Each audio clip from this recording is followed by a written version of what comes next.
to go from 0 to 100K a month all over again. This is exactly how I would do it. First thing we got to do is figure out what model we're going to do, and it's going to be Amazon, specifically with OA. This is going to be the easiest model for a brand new seller or a brand new entrepreneur to really start making money online. Essentially, it's like glorified reselling at scale. Again, we don't really need much skills other than finding products at a good price and then flipping them on Amazon for profit. We're going to build a system out of it. Now, step 2 throughout our journey, we need to be playing this a little bit safe.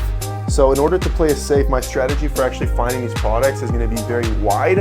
I'm going to find a lot of different items and I'm going to put a little bit of money into it. So for example, let's say I have $5,000 for inventory. Instead of dropping 5K on 1 or 2 items, I'm going to try and spend that 5K on 20-ish items, maybe drop 200 to 300 per different item I find. Test them all out, and whichever ones sell the best, that's what I'm going to be maximizing later on to really grow my store, again, grow that margin. But this way, if in case any product does go south, I don't have 5K just tied up in inventory and now business is done and I'm out and I'm moving on to something else. So I'm going to be playing it safe because number 3 is actually going to be plugging in systems. So this is going to help free up some of my time. It's going to let me do other things.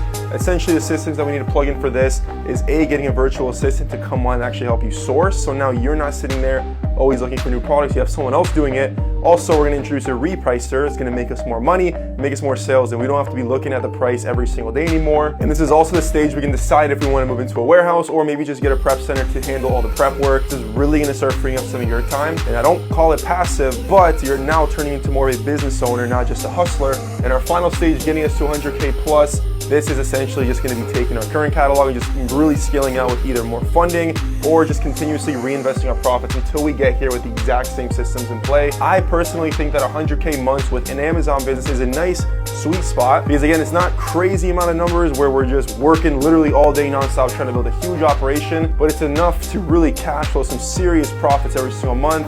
And we can start focusing, building that margin up to 15-20%. We start cash flowing 15K to 20K every single month, which again is more so a little bit hands off. Again, I don't mean to say passive because this is still going to take some effort up here, but you're going to start cash flowing easily because of these systems you implemented right here. And that's what I would do if I had to completely restart. I'd pick an easy business like reselling product and I would systemize it until I get to a point where I'm profiting good money. And I spend my time doing other things that I like to do. For me, my preference is golfing and snowboarding. For you, it could be going on your boat. Doesn't matter. The whole goal here is freedom. And this is just one way of attaining that. In my opinion, probably the easiest way if you're trying to do it online.